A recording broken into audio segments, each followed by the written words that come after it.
Hello everyone and welcome back to a new video. Here's my art process. So first I start out with making a new canvas. Normally I use a 4x6. Here I'm writing a little bit of text so you know what this video is about.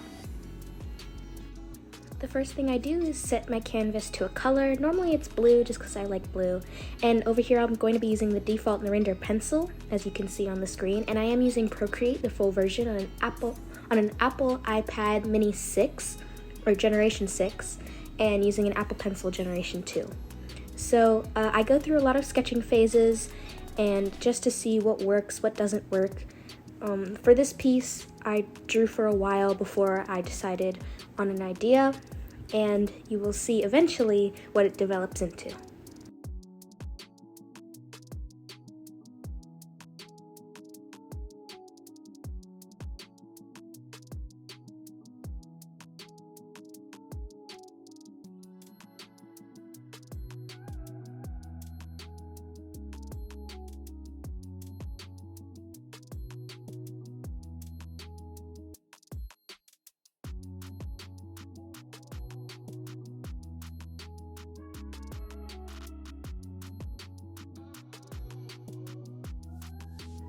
As I finish up the sketch here, you'll see in a little bit that I'm going to change the opacity of the sketch, which is just using the sliders and Procreate to make it a slightly lighter color so that way I can start the line art. And for line art, I normally use the default fine tip pen, which you're going to be seeing coming up shortly. And I just changed the maximum size to be bigger so that way it suits my needs a little bit better. And I just like having a bigger pen size, preferably for line art. And I normally start with the eyes just because that's the most fun part for me. And the eyes are just the easiest for me to start with.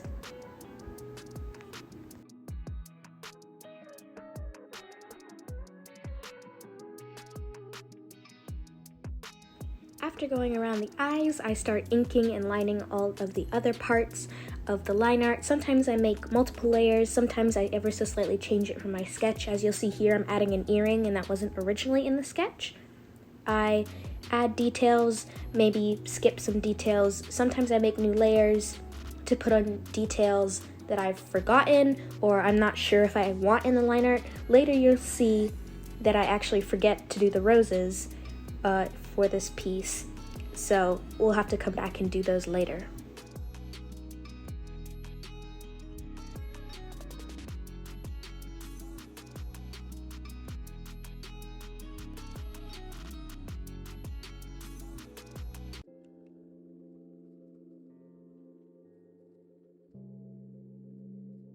After finishing up the line art, I go ahead and turn off the sketch layer and do some final touches on it.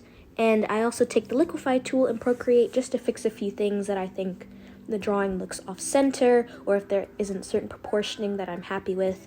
And then I'll add those final touches once more, and then we'll start moving on to the coloring.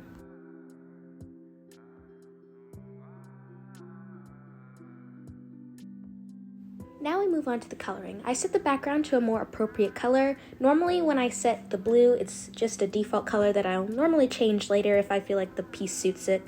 Right now I'm color selecting and color dropping in the layer that all of my color layers will clip to. I use clipping masks when I color, and it's just easiest for me to organize and to just make everything look good. Right now I'm using the skin tone as my layer that will be clipped to. But normally I'll use like a completely different color that isn't the skin tone. So normally I'll do the shirt color or an accent color in my piece. But today I use the skin tone just because I was feeling it, you know?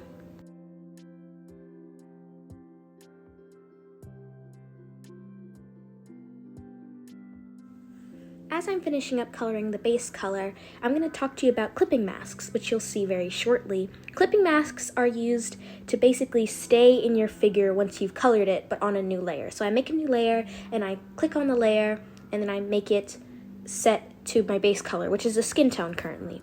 And doing this helps my color that I've already established not go outside of that shape once I start coloring. For example, I'm doing the blush and I'm just drawing all over the place and it won't go outside the skin tone, which is sort of the beige color you see on screen.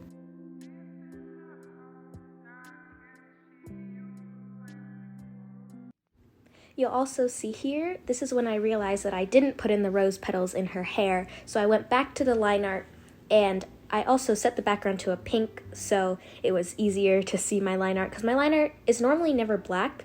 It's usually like a dark blue. I've been trying to use different colors besides black in my digital art. So I went back in and I drew all of the roses, and I did copy and paste one just because I didn't feel like drawing it, and that's okay. Using copy and paste is amazing. As long as you don't use it excessively, then you're pretty good.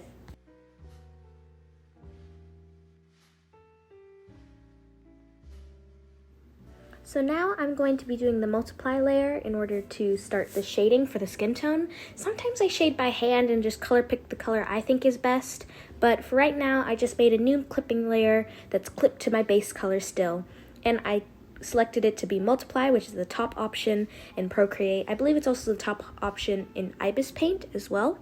And I just went around, selected a purple color, and I just shaded, and I normally do cell shading if you're wondering. So normally I do hard edges, but I just went around, shaded everywhere I thought would need shadows, and I repeated that for the entire drawing.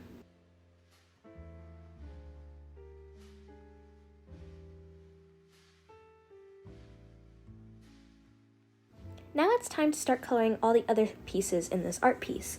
So for the hair, I decided to go with a dark purple, and this entire time I'm trying to rack my brain on what am I going to do for the color scheme, because at this point I only had the skin tone of what I wanted to do. And how I pick color is kind of weird. I just kind of keep thinking until an idea pops up in my head. So I thought space hair, and space is like black with like splotches of like blues and greens and pinks. So I decided I'm gonna do space hair for her with roses. So it's like a galaxy rose, which I thought would be really fun. So I started adding gradients to this piece and just made it feel sort of spacey, and I added some stars. I used one of the Procreate brushes to create like big stars, but most of them I drew in by hand and just added gradients until I felt happy with it.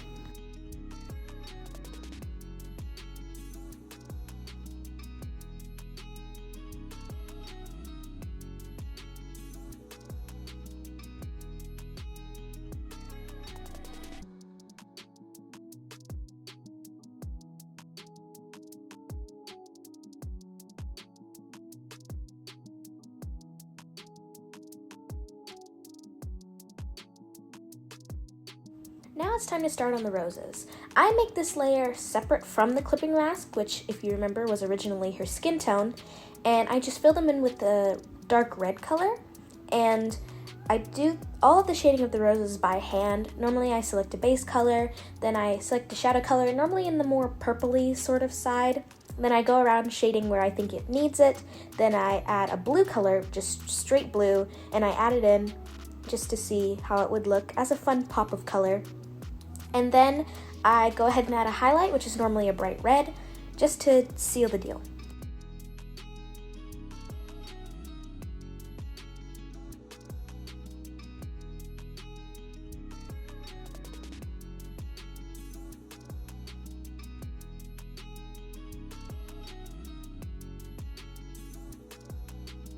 Now I move on to shading her clothes. I just selected a slightly darker pink, and then I added a shadow color, which was purple. Normally I would take into account the wrinkles a bit more, but I wanted the clothes for this to be more simple, so the shading style on it was a little bit more simple.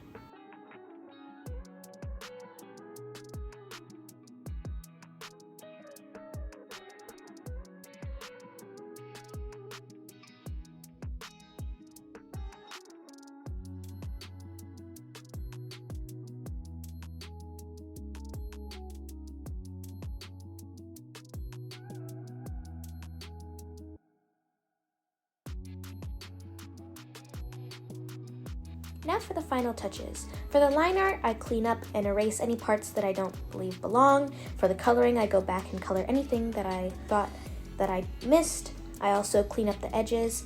And now I'm going to be coloring in the line art. And coloring your line art digitally is such a wonderful thing you can do. I just add subtle touches like reds and browns to the face. And I also add little white streaks in her hair to show more of a reflection of the space kind of color. Now I'm going going to do an overall shading layer just to bring some more depth into this piece. So I take a dark purple color set to multiply on that layer above everything, so liner and color. And then I also add an add glow layer with a more mid-tone red and just give the piece its final touches. Then I add my signature and this art piece is done. If you enjoyed this video, please be sure to subscribe and like the video. I've been making this content and it does take me a while, so I would appreciate if you did. And thank you for your support, and I hope you enjoyed the video. See you next time. Bye-bye!